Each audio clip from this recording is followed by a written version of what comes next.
What is good, everybody? Juliana Page here.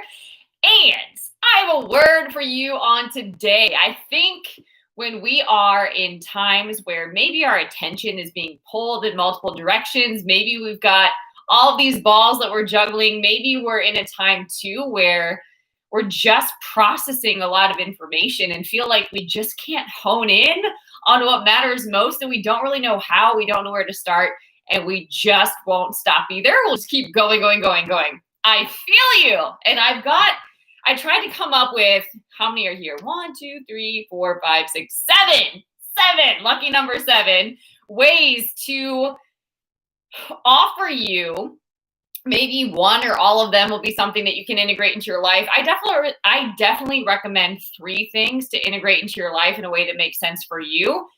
Really having new habits or new rituals, rather. I think rituals sounds better than habits, or even practices that you love. That's a key thing. You love them for the benefits that they bring to your life. So you actually look forward to doing them because of the improvements that it will bring to your life. Having at least 3 of those that you're putting into your life in different times of your day can bring so much value. You have no idea, and you can be back in a more pleasant state more often than not. Okay. So majority of the time you can be in a good state.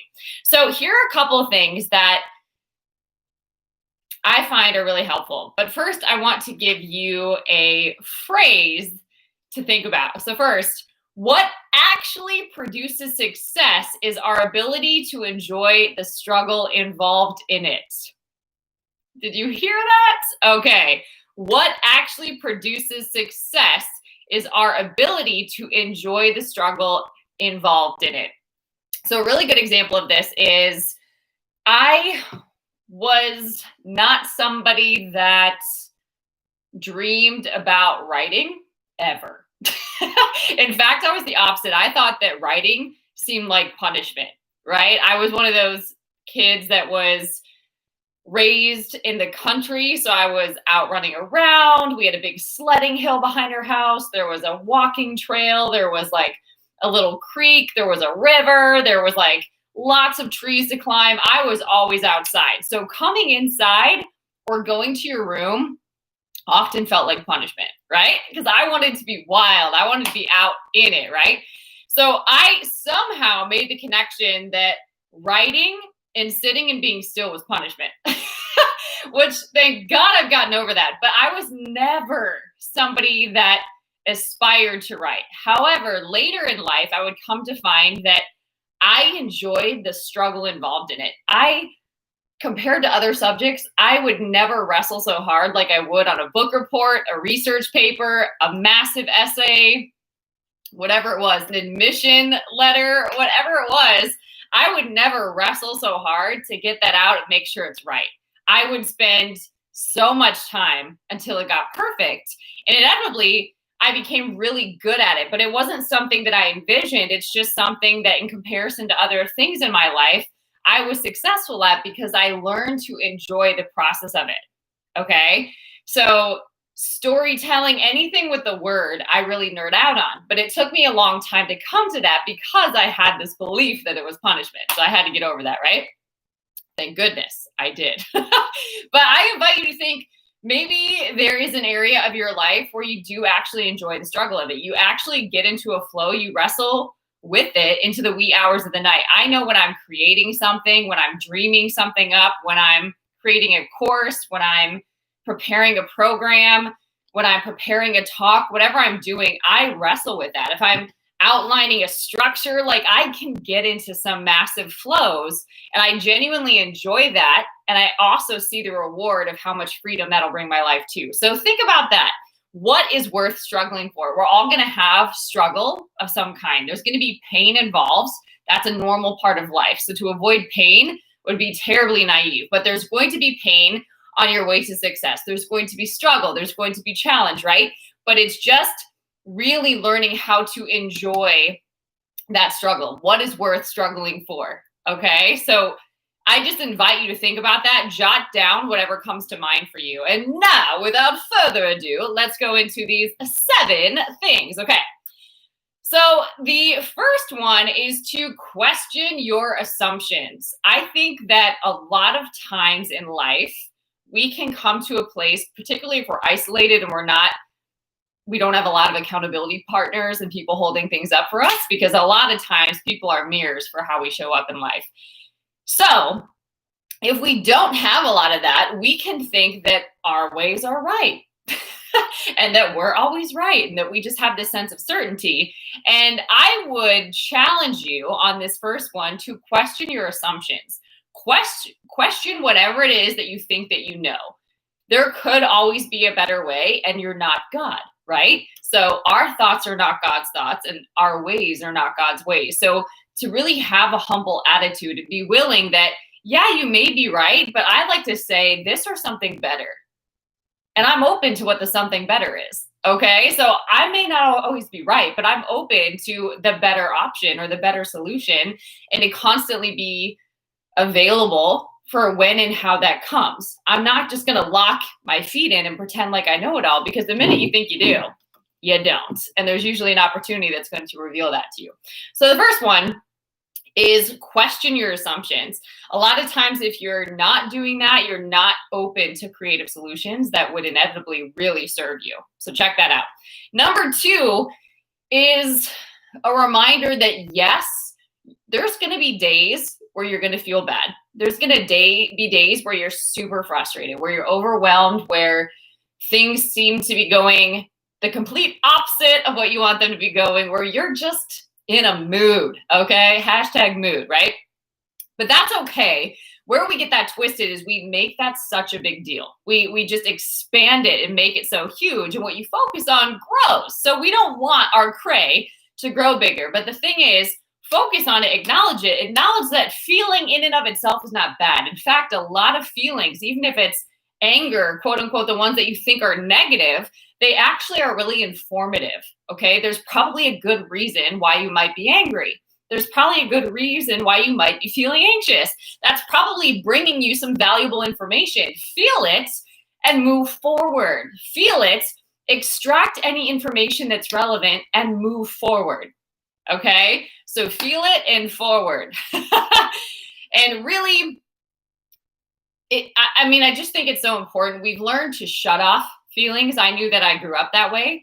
So it took me a long time to process all of them. There was some that I was allowed to feel, and others that we just don't feel and we don't talk about. We just push them down. But that's not healthy at all, and that's going to manifest in other ways. So being in the habit and practice of being a whole person is really important. And a whole person experiences the full realm of emotions. God didn't give you that randomly. There's a reason that you feel all of this. And a lot of times too, like I'm mentioning, it informs your vision, your passion. A lot of times the things that make us angry or that upset, that restless, it's opening the way for an opportunity for us to show up different or make a change and be a solution. Okay. So huge, feel it, extract what's valuable, and move forward. Just don't hang out there, right?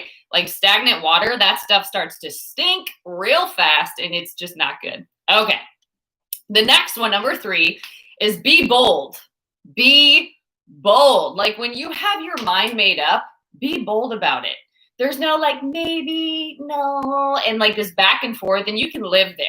That back and forth will never serve you. You've got to be bold. Once you know that you know, like take time to make a decision. But once you know that you know, like there's nobody talking you out of it. Like be bold and go after it with all your heart. Because the thing is, you can't be great at anything and not be criticized. Just you being bold in and of itself is polarizing. So some people are going to love you for it, and some people are going to think you're totally whack, right? But you're not here for the ones that think you're totally whack. Those aren't your people. But you are here for the ones that you're really called to serve. So you've got to be bold though, right?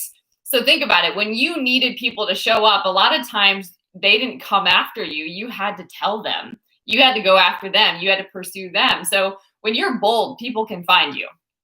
All right. Next one, simplicity. Simplicity. Oh my goodness. I think complexity is overrated. Honestly, I just don't think that being busy just for the sake of being busy or making things uber complex or just getting all caught up in a mind game is valuable. I don't. I have found some of the greatest revelations, some of the greatest creative flows, some of the greatest breakthroughs from just simplifying my life and just being consistent.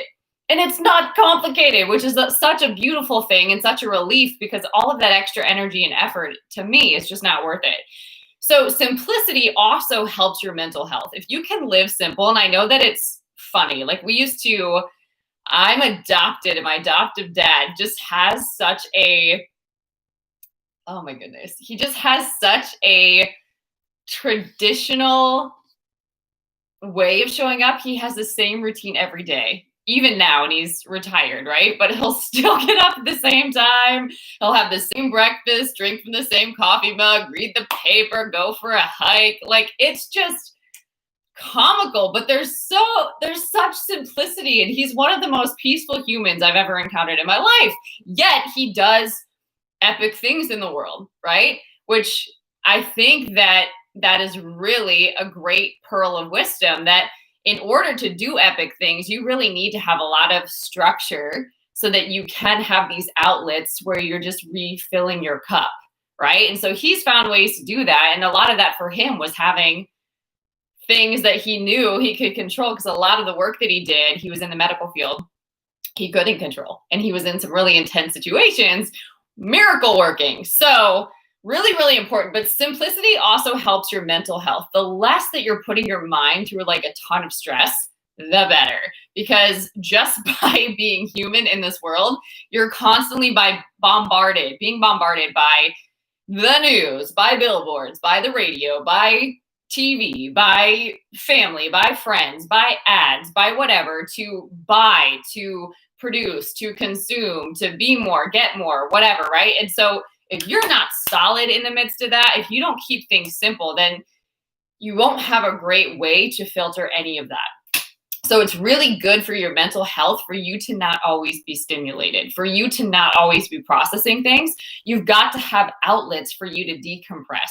And so I find on my website, julianapage.com, there is a free download. It's my daily 5. It's legit what I still do every day. And it varies, which is such a beautiful thing about it, is there's these 5 things that you can do every day, and they can vary when you do them and what you're doing in each of them, but they bring so much stability to my life. So huge. Just finding the ways to simplify, and just ask yourself, what is one thing that I can do to simplify my daily lifestyle? What is one thing? Maybe it's getting up earlier. Maybe it's drinking more water. Maybe it's going for a walk on your lunch hour. There's things that you can do, but the key is to actually do it. Okay? And they're usually super simple. So let that inform you. All right, next one. Be somewhat skeptical. Be somewhat skeptical about what people say about you, whether it's good or bad. Now, hear me out on this one. This is really important, because you don't want to be attached to anything that anyone says about you, whether that is praise or whether it's a criticism, okay? Whether you got some haters or whether you have some people that love your guts, right? Like, you just cannot attach to these opinions, because then you will be a hardcore people pleaser, and it'll start to change the work and your mission, right? If you're not strong in who you are and what you're about and what your mission and what your purpose is, if people start giving you feedback, you're going to try to be a chameleon and morph into what people like, and then try to change what people don't like. And you'll just be shape-shifting and lose yourself really quickly too, if you're easily moved by that kind of stuff. So be skeptical about what anyone says about you. Make sure that you're doing the work behind the scenes to really keep yourself in your identity, in alignment, on purpose, intentional, in your authority, really walking out your call. It's really, really important to have all of that clear and to return to that every day so that you can live from it and not be infected by all that other stuff. You can receive it, but don't be moved by it. Okay? Next one. Dun, dun, dun. So this one, it's really good. I can't read what I wrote here. I'm just going to call it leaks. Pay attention. Really, I'm going to give you 2 buckets. And this is a really good exercise to do. you can literally draw 2 circles on a piece of paper. And one is your energy sucks. Like, what are the things that operate like leeches in your life? They literally suck the energy out of you. What are those things? Or what triggers you? However you want to frame it, make a list of what all of those things are. And then over here, what are the things that fill or fuel or turn up your energy, that inspire you, that uplift you, that motivate you, that get you going? What are those things? Okay. It's really important to recognize what these are, because we're going to leak energy throughout the day, right? You probably noticed this. There may be times where you're a little more high energy, a little bit lower energy. You might realize what your ebb and flow is throughout just a day. Okay. Now, because of the way life happens, there's times too where there's things that come, whether they're people, circumstances, conditions, whatever, that can leak energy, suck it right out of you, right? So there's things also that can add to your energy bucket, can inspire you, uplift you, just bring you higher, literally change your state for the better. What are those things? Because you've got to turn this up if you've got a lot of demands in your life right now. For example, if you spend time in the Word and maybe you spend 15 minutes, you probably need to do an hour and 15 minutes, right? Or if you are somebody that really needs to release a lot of energy through exercise, maybe rather than doing 25 minutes, you do 65 minutes. Do you see what I'm saying? You've got to turn that up to counterbalance everything that's being sucked out of you. If these things give you energy, you've got to turn those up. If it's meditation and things that slow you down, that is really, really important to do. So when you know what your leaks are, when you know the things that suck the life out of you, you can prepare yourself before you go into those environments. You can buffer yourself, so to speak, by leveling up your energy increasing activities, okay? And then you can also avoid some of those environments with reason. I like to say you keep some people on the balcony. Not everybody gets to have access to you, and that's not a bad thing. And a lot of times that is family. So just pay attention. These help you manage your non-negotiables, your standards, your boundaries, and just you. And when you have standards, people will respect you. When you don't, that's usually when you get taken advantage of, walked on, just not good. Okay? All right, next one and last one is visualize your values, okay? A lot of times I hear when working with folks that they don't know what they want anymore. They're not happy where they are. Something's got to change, but they don't have this vision of future self. They don't have this vision of where they're going and what's worth investing in, because they don't know what the payoff would be or what makes that worthwhile. So a lot of times we got to break that sucker down. Okay. So when you visualize your values, I find this really, really valuable, because maybe that's too big of a long shot right now for where you are to visualize this self that's like way out here. Maybe that's too much, but you can visualize your values. If you are somebody that values communication, what does it look like to be a really good communicator in your life with all that you're involved in, whether that's with a spouse or a partner, whether that's with your friends, whether that's with your family, whether that's even with yourself, whether that's with God? What does it look like to be a better communicator if you value communication?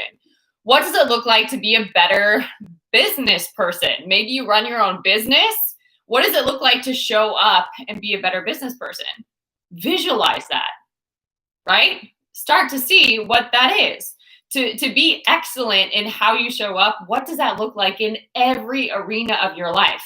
Start to see yourself showing up like that. And then because you've played and visualized this movie in your head, so to speak, you start showing up and manifesting it in your life. It's really, really powerful, but we often don't do that work. And I think that it's wild because we've been trained to see the value of it. We know with athletes, perfect example, but I was a former gymnast. So I would see constantly how we would visualize routines over and over and over, so that when we're doing it, when you give yourself this freedom just to spend even 15 minutes a day just visualizing what you value, you start to fill in these gaps that you think that you don't know. And you start becoming this version of yourself that you really do honor, respect, value, appreciate, and that will bring you to the future that you're after. Okay, whether you see it or not, that will bring you there. It's these little steps one day at a time. It's not just suddenly that you leap over there. It's what you do now that gets you there. So as you visualize what it is that you value, if you really value love and you're being super critical, you're hanging on to a ton of unforgiveness, you've got to visualize, what does love look like, right? And then start showing up and doing that. If you value transparency, is there any area of your life where you're hiding and you're not being transparent? If you value creativity and aesthetic, are you even stepping into that in any kind of way in your life, or have you shut that off? So it just is an invitation to really bring some life and some color back to your life. So here's an example of how you can hone in on what matters. A lot of time, this is just for free, but a lot of time we fill our schedules with things that don't matter. We focus far too much on things that a year from now, 5 years from now won't even matter, right? We get caught up in petty. We make things dramatic. We make excuses for ourselves because we're not honing in on what matters. So these are ways that you can hone in on what matters. And the beautiful piece of this is when you hone in on what matters, the stuff that doesn't falls away. It doesn't even get on your radar anymore. And if you are a very practical person, I feel you. You can always look at your calendar, or just take a pen and paper and write literally from the minute you wake up. Let's say you get up at 5 a.m. and you go to bed at 11 p.m.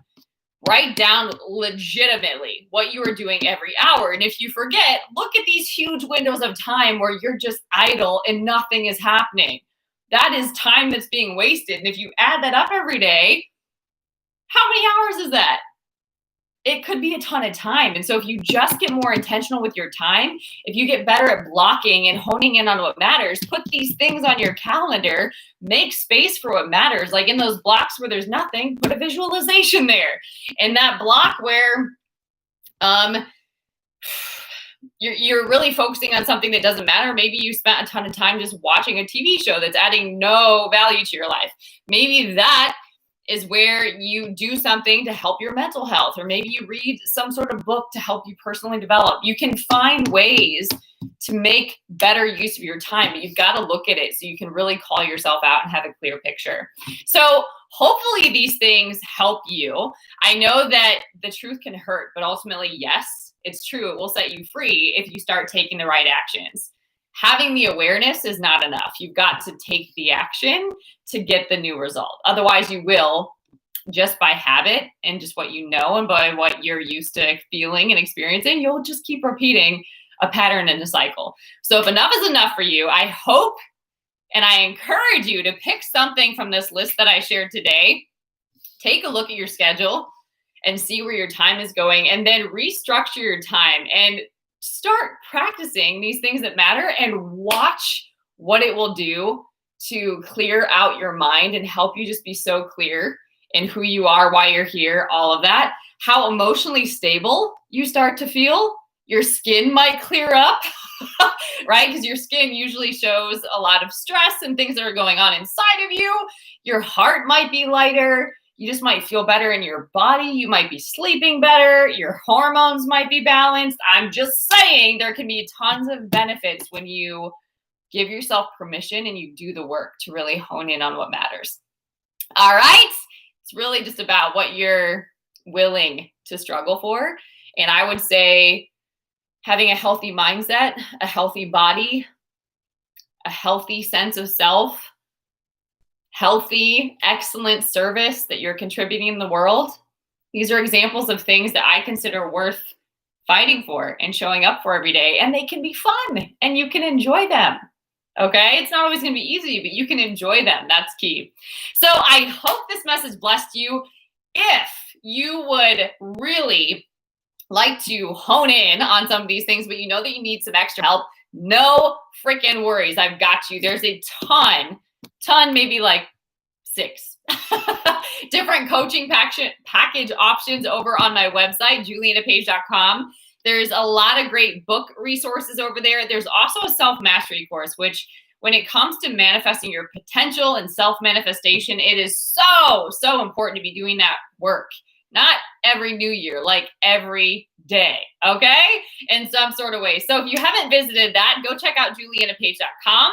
If you haven't subscribed, make sure you do that. And if this message blessed you, if you know somebody who needs to hear this word, make sure you copy the link and share with a friend.